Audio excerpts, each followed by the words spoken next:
Hey everybody, welcome back to the Flannel Channel, and today we're going to do some old school weathered lettering on my son's pickup. So should be kind of a fun project. We're going to do it in stages. It's not all going to happen in one time, but I want to show you some of the processes that we go through to try and make this old pickup look like it's had lettering on it for a long time, and that's kind of the look that my son wants, is like a service truck or tow truck. So follow along, should be fun. Here we go. All right, so I'm using the masking tape top and bottom just to kind of give myself some edges of how far up and down I want to go, and mixed up some ivory and some white together because we want it to look aged and weathered. And so what I'm going to do is, as I lay a letter,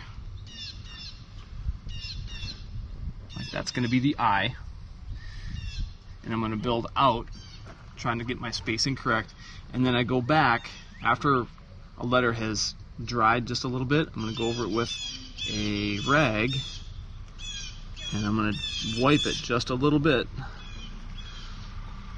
and pull some paint back off of it.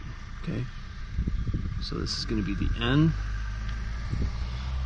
This is all just freehand, so what I have to do is get some of it on the truck and then stand back and look at it, make sure that the spacing is correct where I want it, and if it's not, just wipe it off, do it again. All right, so now I go backwards, it's a G.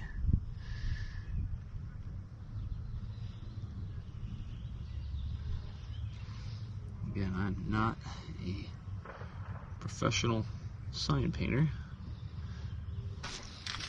This side here is already dry, just a little bit tacky, but that's the look we're going for. And this side dried way faster because it was sitting in the sun, but we just want it to look like it's been on there for 30 years or whatever. And then what we are going to do is just add some black behind it, kind of a drop shadow, and then we might weather it some more with some sandpaper, some Scotch-Brite, even just a handful of dirt sometimes is going over it, and you're just trying to give it that look like the sun and wind and sandblasting has kind of aged it over time. So that's all. Anyway, off we go. You can always go back and you can add some more if you take too much off. It's easy to go too far, but you know. Now the places like the top of the T, where you actually have the brush going over the same area twice, you really don't want to take a whole lot off there, because there should be twice as much paint when it's done. So for realism's sake,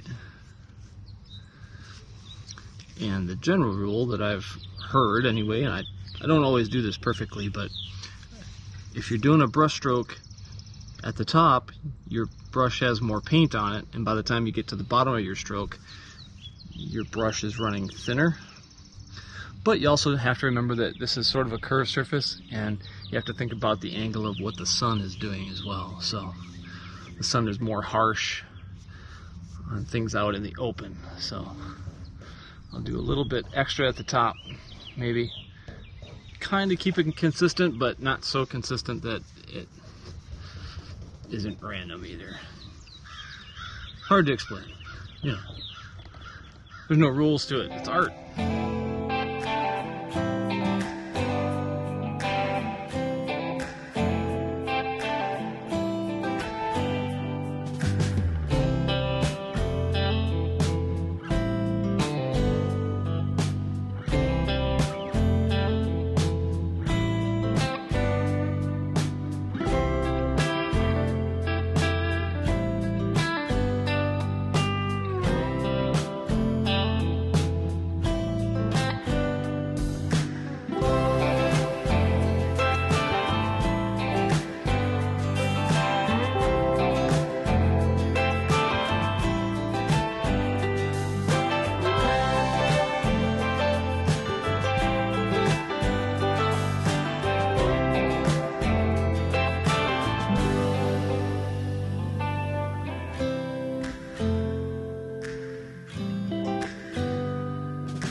I'm going to switch over to my pinstriping brush and add some black to the pinstripes that are already there Give them a little bit more pop, give them some more color.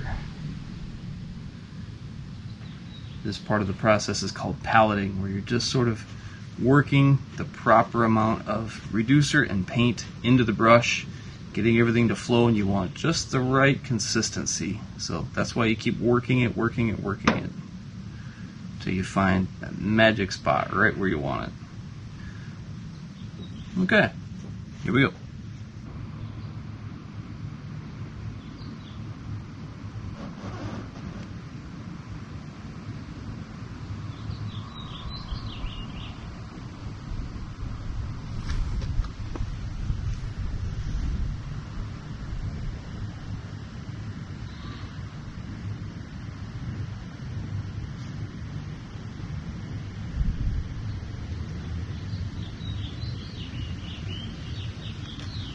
It's not easy to do one-handed.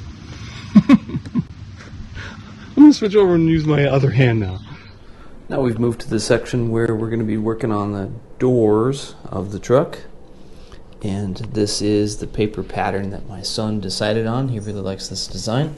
So I'm using the specialty tool here, and that puts tiny perforations in the paper. Really neat old sign maker's tool. Come in different sizes. And then we'll use the pounce pad outside on the doors, and that'll transfer our pattern to the doors of the truck. So now that we got all of the perforations in our pattern, we measured and made sure everything's level and right where we want it. This is a pounce pad. You'd see this is kind of something like Grandma would use when she's quilting or something like that. It's just got chalk inside. And so laying the pattern flat, I'm going to just pat and then rub, just like that. And all that chalk is going through those holes we punched in the pattern, getting transferred to the doors of the truck. Lay it flat wherever you can. We're getting right up next to that mirror bracket there. Peel it back and we'll reveal our pattern. And I'm going to go over that with Stabilo pencil. A little bit of a breeze out here today, so I want to try and keep the pattern away so it doesn't rub it. There we go. There's our chalk transfer. And some guidelines. Just like that. We can get the chalk dusted off, and we use pencil similar to this. It is water soluble. Does not affect the paint sticking to the surface. So you can go right over it, and it'll just wipe off with glass cleaner, water, soap. It's basically made of soap. It's not grease. You don't want to use an actual grease pencil.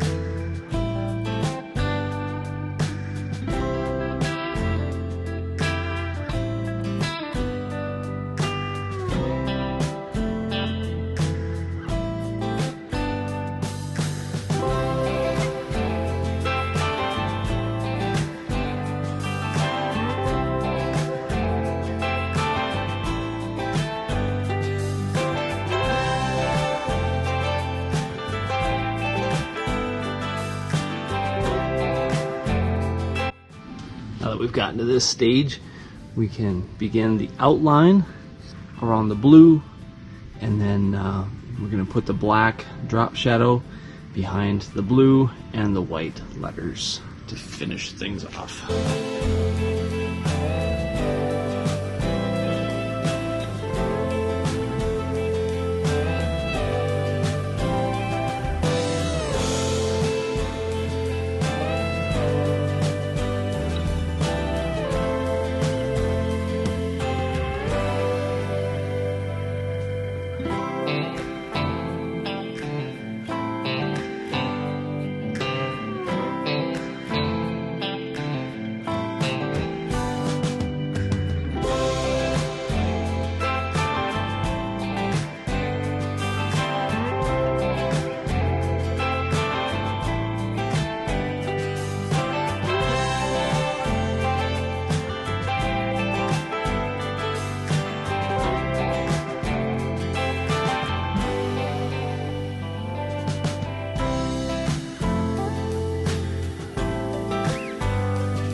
Okay, this is a really fun part of the process where you get to see it's outlined in white, and we're going to add the black drop shadow behind it, and it's going to just really make it jump off the surface. And hey, by the way, if you hear fireworks and stuff in the background, it is the 4th of July tonight, so that's what that sound is.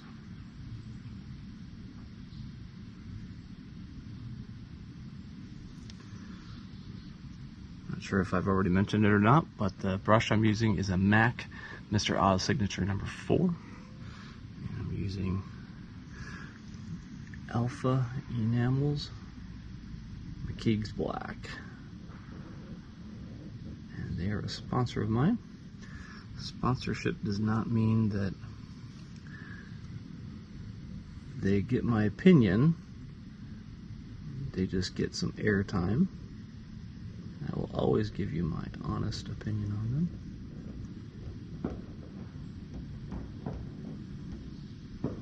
They do send me product so that I can try it out and let you guys see the results. Oops. I have to come back in there and fix that white just a little bit right there. Not much.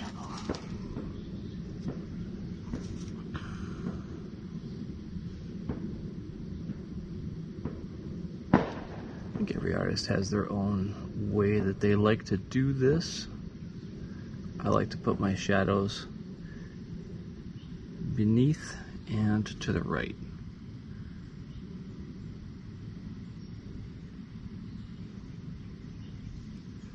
But everybody's different.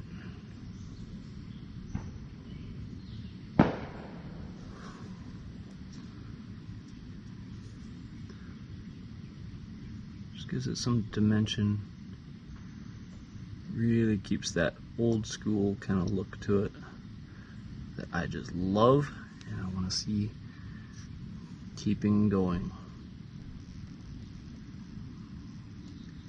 It's ultimately why I wanted to learn to do this, is because I just think it's so darn cool. There's another spot right there. I'm going to come back with some white and just touch it up. See how it thins out there between the blue and the black? That's okay. That's how you know things are real life hand painted, when it doesn't always go according to plan. Just come back and change it and fix it.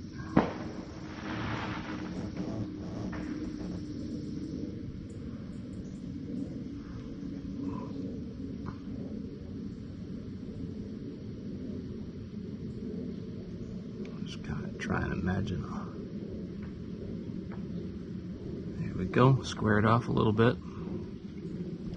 S's can be tricky because there's a lot going on with those curves.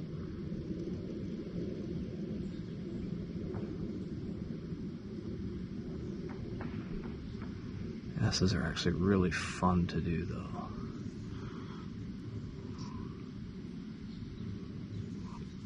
I think.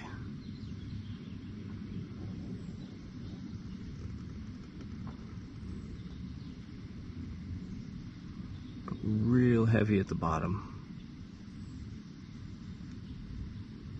and kind of taper off at the end. Bang. Oh, that's fun. I like it. It's fun when it works. Which, the number of times it hasn't worked, it is not fun.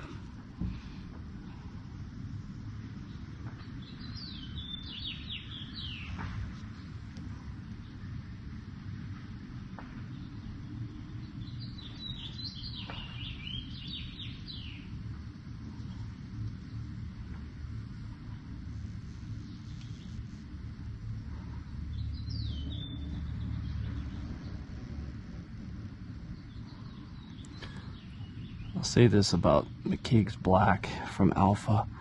It is the deepest, darkest black. I can't tell you how good this looks in person. It's not super dark gray. It is jet black. I love their black.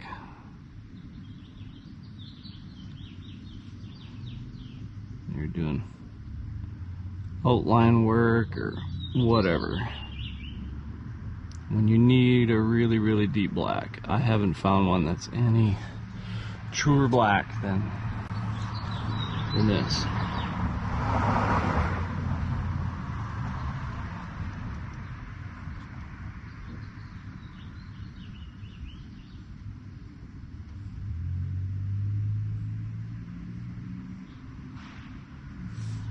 Bang. Love it. Just a wisp right around that W. Right there. Just kind of squares it off just a touch. Alright, we get another S.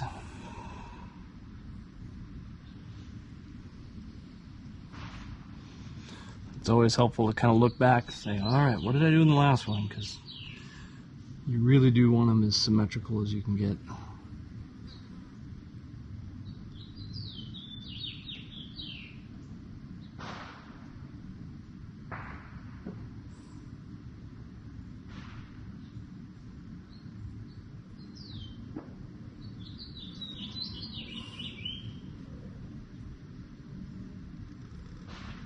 Especially if you have two S's right next to each other, man, then the pressure's really on.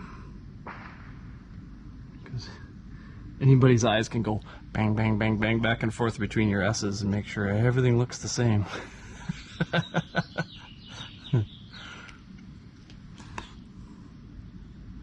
Now, here's one of those situations that if I went just as wide here as I did here, I would see that my eye would actually cover up a little bit of that. So we're gonna follow suit and keep our shadow behind the next letter.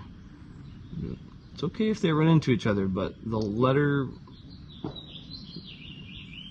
itself will always take precedence over the shadow. Put your shadow behind any other letter that's there.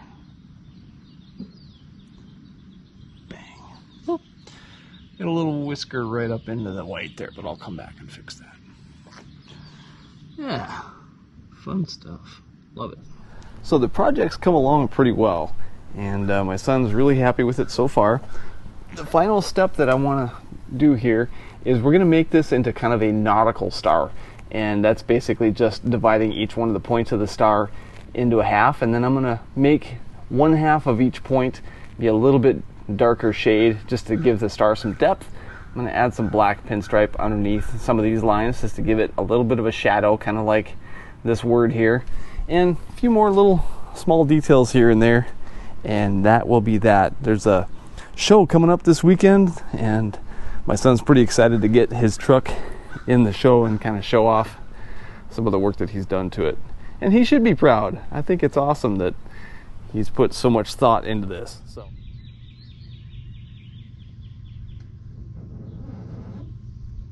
beginning by doing a simple outline. I did end up setting up a tarp to shade myself here because that intense sunlight was gonna just really fight me here.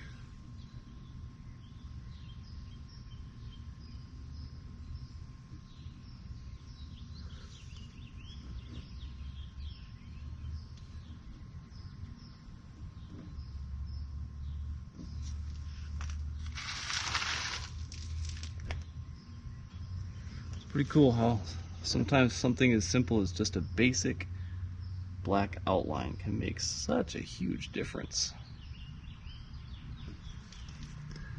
Make it pop and jump right off the surface. Give something some definition.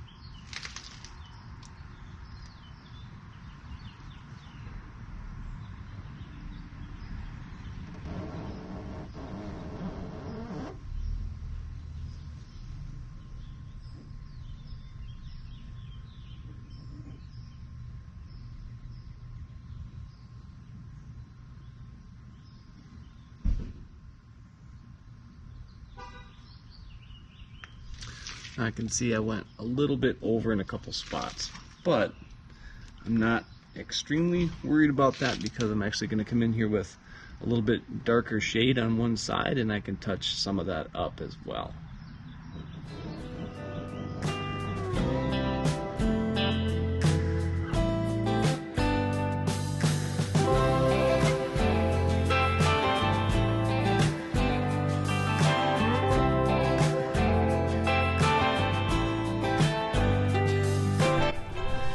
Alright, though, there's our final result. Everything's finished up.